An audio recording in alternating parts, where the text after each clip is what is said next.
that just shows you never know what you're going to uncover, particularly in wood, and grapevine. You know, but that's a feature of wood. I mean, that's why you're choosing wood, is you want that interest.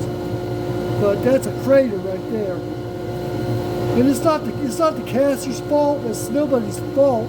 It's the nature of wood, it's what you get. You know, it's bad when you get big craters like that in the valley and you're getting thin. That's why they break. You know, you always got to feel it out as you're turning it. You know, you can feel it when it starts getting wobbly. That's in a good place right there, though. We'll just fill that. That's not a problem.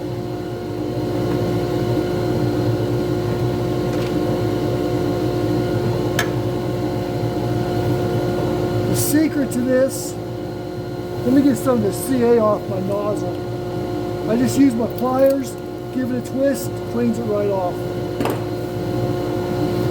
The secret to this is not to try to flood it all at once. You want control with your glue. Put a little bit in there, let it sink down for a minute. Let it settle on the bottom of that. No accelerator.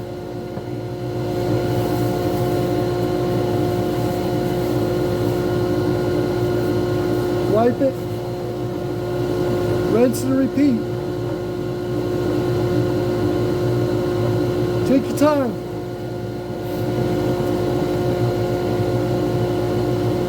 No time clocks around here. Takes what it takes. If I've got to sit here for 45 minutes filling little holes, that's the nature of what I do.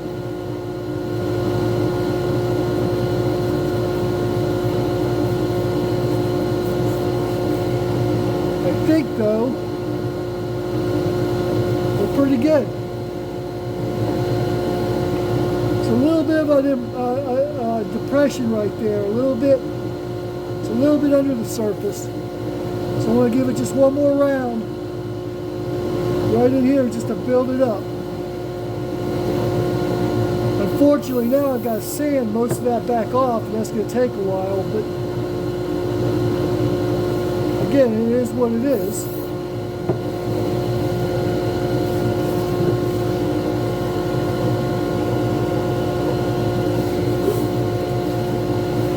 I try not to speak in these videos for the most part so that we can run a fast time and I'm not speaking over the dust collector. Earlier in this, what you saw, when I filled it initially, and I showed the sharp tool that I use, but I went and switched it out to a more of a disposable tool that it's just a regular carbide cutter instead of a negative rake, but the CA gums up, you know, because it's still a little wet on the inside as you turn and it gums up. So I don't want that on my sharp tool. So I take the initial couple passes on this. This is more disposable. And that way, I keep my sharp tool glue-free and sharp. Something else you might have noticed is, as you're doing this, your tool rest gets splattered. And the CA builds up on that, so you just take a little sandpaper. You don't want to turn with that though, because it's going to stop when you're making your pass and you hit those bumps. It's a mess. Just keep your tool rest sanded down, keep it smooth. We'll give this plenty of time to dry. Now I got two choices here. I can make a pass or two with my cutter and smooth that down. But I think I'm going to do it the hard way. I'm just going to use the 120 grit sandpaper, and I'll just sand on it for a little while here.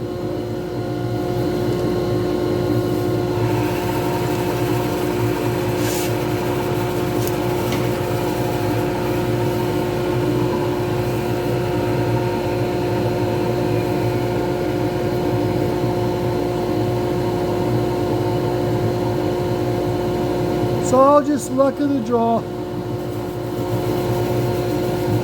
You can do 4 or 5 of them with not problem and not a thing to fill, and then you hit one, it's just, this one actually wasn't bad. That one hole was kind of deep, but usually when you got a more rotten piece of wood like that, you got holes throughout that you have to patch.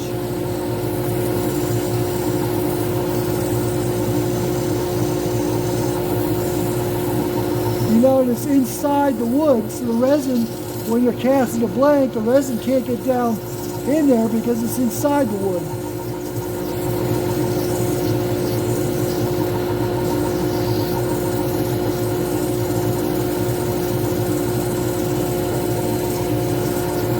And it just depends on the person and what they like, but for me, that's the beauty and interest in wood, is when you get the cracks and the fissures and little craters. You know, that's why they make worthless wood blanks, because that's the whole point.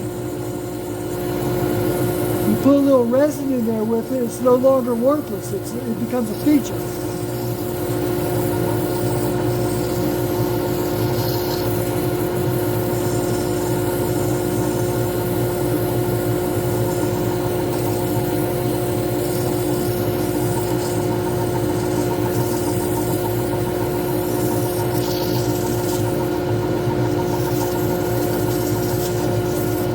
Now the thing I have to keep in mind, opposed to a hobbyist that might be working on their dream pen that can take 2 weeks to fill holes and polish it up, I'm a business. I got to keep these things running through here. I don't have time to sit there for 2 weeks on a single pen, which is why we don't do pens like seashells and pens that are notorious for having to fill gaps. You know, it's not necessarily that I can't do them, it's just not cost efficient for me to do them, to put it bluntly. I just had a chunk of gold fly off right there. Right there.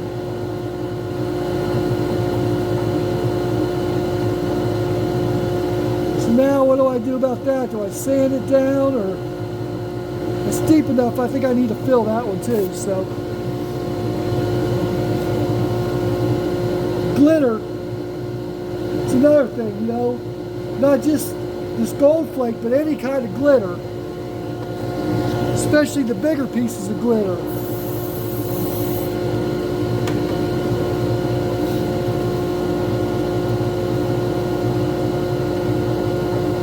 Yep, that'll be fine.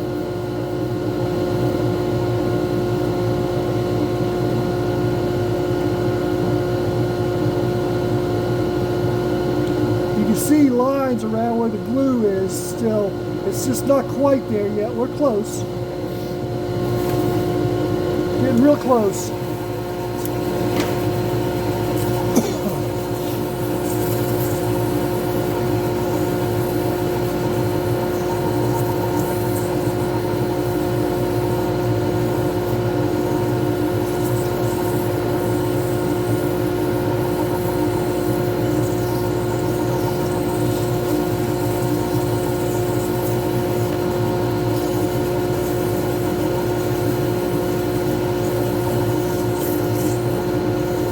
Usually when I do holes like that, I like to start with thin CA. And I'll put a little thin CA down in the hole. What that does is it seeps down in all the little cracks and stuff at the bottom of that. It doesn't necessarily fill them, but it coats them real good and hopefully holds the pen together, because you don't know what kind of void is down in there. Then you use the gap filling, which actually fills the hole. But you want to seal it up first. So you use the thin to seal it.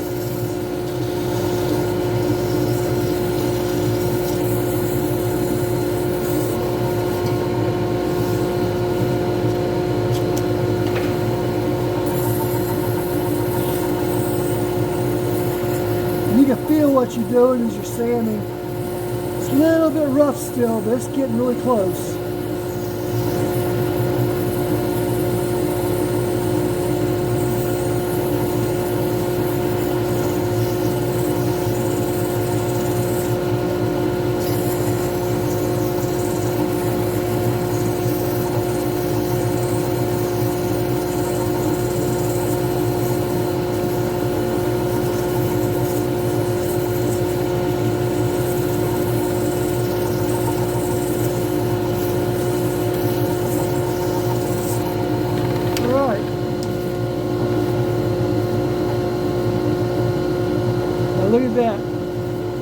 Now, what you see in there is there are little pinholes, and the sanding dust filled those. So hopefully I can retain that dust in there. When I put the thin CA over this, it'll seal that. It'll blend right in. That's good. It's all nice and smooth. The danger, let me add a caveat here. The danger, if I were to keep working these and try to get everything perfect, what happens is the continual sanding, you're going to lose the definition of these bumps. You're going to sand this thing way down to where your only alternative left is to take your cutting tool back out and turn it thinner, which now you're going to lose strength right there at that joint. But not only that, but you don't know what you're going to uncover as you go down further. You're just going to start the whole process all over again. So it's a compromise. You sort of got to read the blank and know when to call it good. Knowing that it's not going to be perfect. There are going to be, but again, the CA is going to disguise that, so it's a guessing game.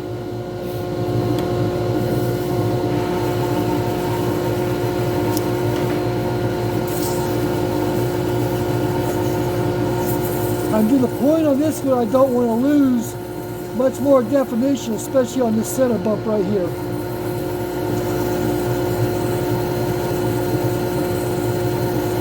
And the more you sand it, the more definition you lose.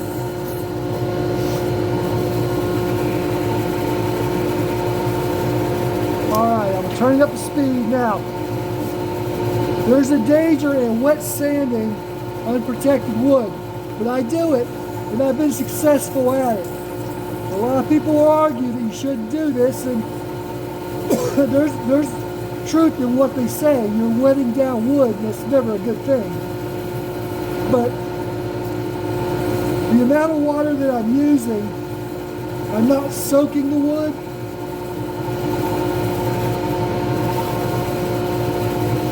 And I also dry the wood. And before I CA it, I'm going to make sure that it is dry.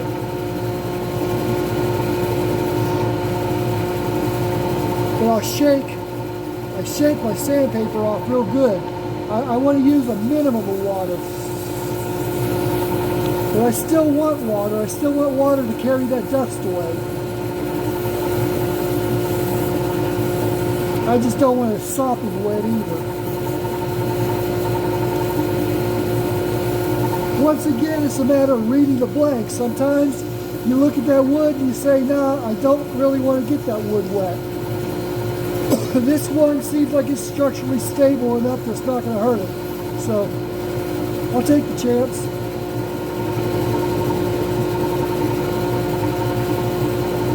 It's certainly going to make for a better finish.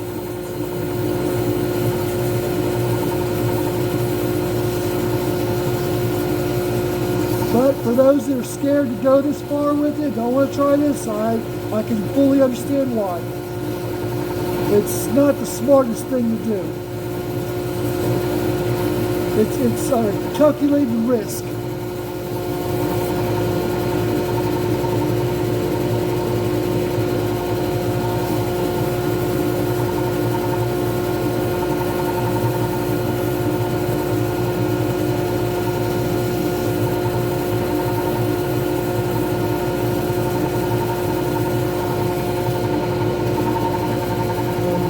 Let's just see what we got.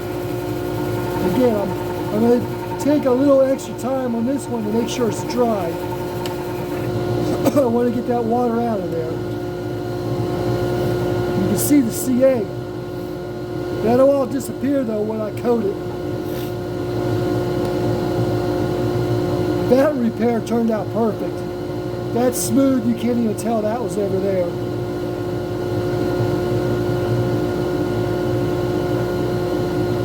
But now, the benefit of what I just did with the wet sanding, there's no scratches in this. There's a few right there, but the CA will fill those. Very, very faint, fine. I can just barely make them out. Again, it's a compromise. know when to say when. Quit working it. To continue sanding on that's not going to really add any benefit. The CA will cover it. But I got a really nice base there now. So now I can put a nice glossy coat of CA on it and finish it up.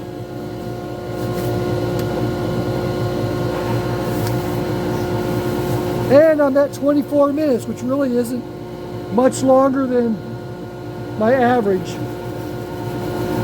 I'll probably be at 30 by the time I'm done. Because I gotta put 4 coats on this, so it's gonna take a little bit.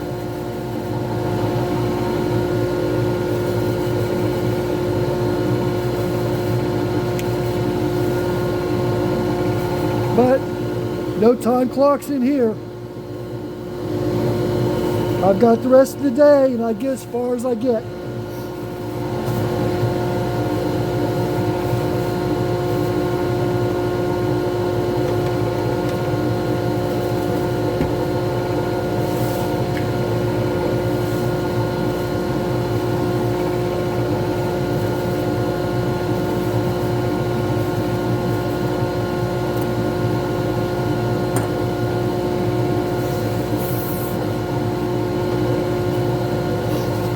It is 46 in here with 64% humidity, so it's right on the line of having CA problems. It's actually been going really good today though. I haven't had any problems.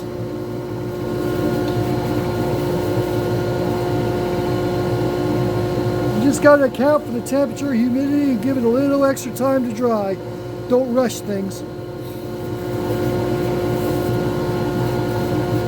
A little accelerator never hurts.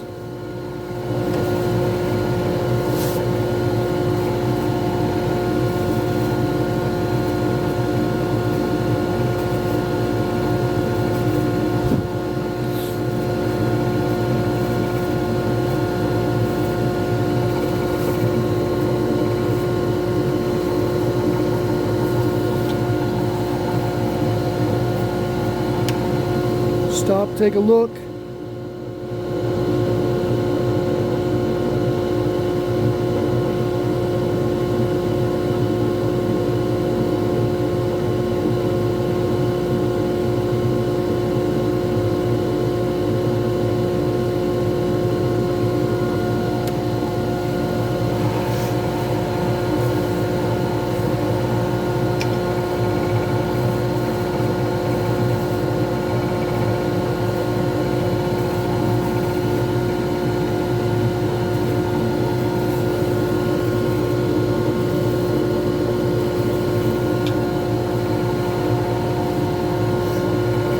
I think I'm going to go for 6 coats on this. I want to build up a little bit more of a layer.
Now I usually stay away from the 800 grit, but I do have 6 layers on here, and I want to even all that glue down, so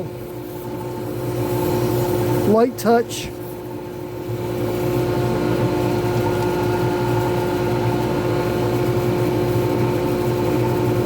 worst case, I strip a spot off. I could always go back and add more glue. That's not the end of the world.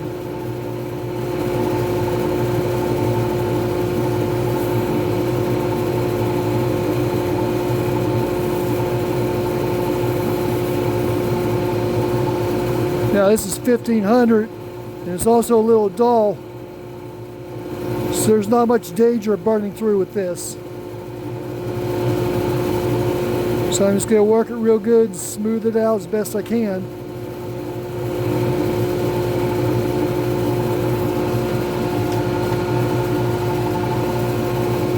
Jump up to 3,000.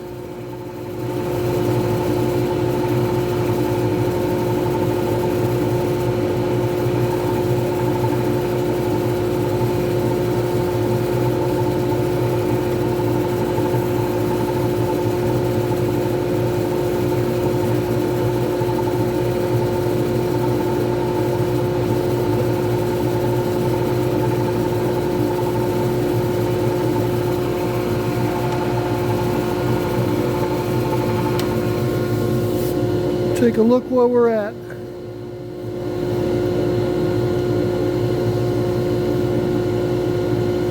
You can definitely see the repairs, but it's smooth, and that's the best I'm going to do with it.